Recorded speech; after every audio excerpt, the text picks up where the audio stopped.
নমস্কার বন্ধুরা, চলে এলাম নতুন আবার একটা ভিডিও নিয়ে। আজকের ভিডিওর মধ্যে কিছু সুন্দর জিনিস আছে, কিন্তু এই জিনিসটা কি আমি প্রতিবার বলে দিই, কিন্তু আজকে আমি তোমাদেরকে বলবো না যে কি আছে এই ভিডিওর ভেতরে। তোমরা দেখতে থাকো, দেখলেই বুঝতে পারবে এর ভেতরে দারুণ একটা জিনিস আছে। চলো তাহলে ভিডিওটা তোমরা দেখতে থাকো, সঙ্গে থাকো। ভেতরগুলো ওপরে তুলে দিই, দিলে খালি হয়ে যাবে, ব্যাস। আসলে টুকটুক করে প্রচুর রকমের ঠাকুর হয়ে গেছে আমাদের ঘরে। এই তোমার এইটা দিবি এখানে, এই ঠাকুরটাকে এখানে, এটাকে নিচে রাখা নেই।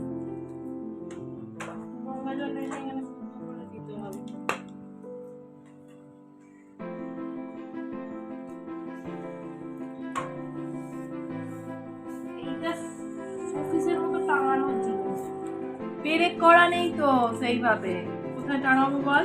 এটাকে এইখানে কোথাও টাঙাই, কিন্তু পেরেক করা নেই তো। চলে যাচ্ছে আমার ভগবান, এই ধুলো যত ঝাড়ছি আমার অ্যালার্জি হচ্ছে। আরে আমার এমনি তো ডাস্ট অ্যালার্জি হয়েছে, আর এই ধুলো মুছছি আরো ডাস্ট অ্যালার্জি হয়ে যাচ্ছে। দেখে তুই দিয়ে ঠাকুরগুলো ওপরে তুলে দি, মাথায় ঠাকুরগুলো তাহলে একটা একটা করে সাজিয়ে দিই, আমি উঠি, তুই দে তাহলে আমাকে। আর এইখানে নিচে যা আলতা সিঁদুর আছে দে ওর মাথায় তুলে দি, তাহলে নিচটা খালি হয়ে যাবে। আজকের দিনটা হলো লোকনাথ বাবার উৎসব। আমি এই দিনটা কোনোদিনই পালন করি না, প্রতি বছরই এমনি ঘরে যেরকম ঠাকুরকে জল মিষ্টি দিয়ে পুজো করি সেই রকমই করি। কিন্তু এবছর আমার খুব ইচ্ছা হলো যে একটু ঠাকুরের ভালো করে পুজো করব। ভালো করে পুজো বলতে আর কি, একটু ফুল মিষ্টি এসব দিয়ে সাজিয়ে পুজো দেবো। তাই এবছর আমি নতুন ফ্ল্যাটে আসার জন্য আরও ইচ্ছাটা হলো, তো সেই জন্য ঠাকুরকে একটু ফুল মিষ্টি দিয়ে সাজিয়ে পুজো দিলাম। এই দিনটাতে আমি আমার বাড়ির একজন খুব কাছের একজন মানুষকে হারিয়ে ফেলেছিলাম, তো সেই জন্য এই দিনটা আমি কোনোদিনই পুজো করতে চাই না, কিন্তু এবছর খুব ইচ্ছে হলো তাই করলাম। তো কিভাবে সাজিয়ে পুজো করলাম সেটা আপনারা দেখুন।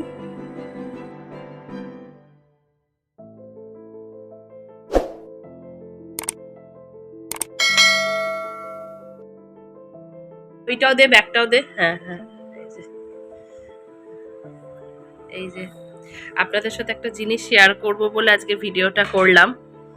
এই যে যেটা দেখছেন, এই এটা একটা ধরনের চটের মধ্যে সব ওয়ার্ড করা আছে, যেমন এখানে এবিসিডি, এখানে অ আ, এখানে ক খ করা আছে। এটা হলো আমার দিদা, মানে আমার মামার বাড়ির যে দিদা, সেই দিদার হাতের কাজ।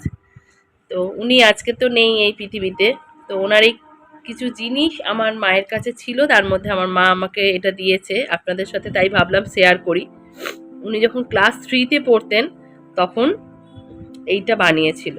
আমার দিদার তো এরকম অনেক কাজ আছে, তো তারই মধ্যে কিছু জিনিস যেটা এটা পেয়েছি।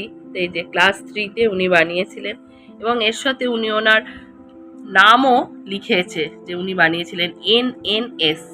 এই NNSটার হচ্ছে নিভা ননী সেন। আমার দিদা বাপের বাড়ির টাইটেল ছিল সেন, তো নিভা ননী সেন সেটাও উনি ওনার নামে লিখেছেন। আর এই কাজটা উনি করেছেন তখন উনি ক্লাস 3-তে পড়েন। এই একটা কাজ, এটা ওনার হাতের কাজ। এই যে চটের ওপর এরকম সেলাই করা, এটাও অনেক বছর পুরনো ব্যাগ, এটা উনি ব্যাগ বানিয়েছিলেন। এই যে আমি অবশ্য এটাতে এখন আমার এসির রিমোট এটা রাখি, বেশ সুন্দর দেখতে, আমার ঘরে খুব সুন্দর লাগে এটা দেখতে। তা আমার দিদা আজকে বেঁচে থাকলে 100 বছর বয়স হতো ওনার, তাহলে বুঝতেই পারছেন ক্লাস 3-তে উনি এই কাজটা করেছিলেন, তো কত বছর আগেকার। তাই আমি ভাবলাম, আমি তো অনেক রকম ভিডিও আপনাদের সাথে শেয়ার করি, তো ভাবলাম এই ভিডিওটাও শেয়ার করি। আমার দিদার এই কাজটা আজকে ইউটিউব, ফেসবুক এদের মাধ্যমে আপনাদের সবার কাছে পৌঁছক। দিদা তো নেই পৃথিবীতে, আর তো কোনোদিন ফিরবে না, তবে দিদার এই কাজটাই আপনাদের কাছে সবার কাছে থাক। আপনারা সবাই দেখুন, কেমন লাগলো অবশ্যই জানাবেন। চলুন তাহলে ভিডিওটা আজকে এখানেই শেষ করলাম। সবাই ভালো থাকবেন, সুস্থ থাকবেন। খুব তাড়াতাড়ি দেখা হচ্ছে নতুন আর একটা ভিডিও নিয়ে। টাটা।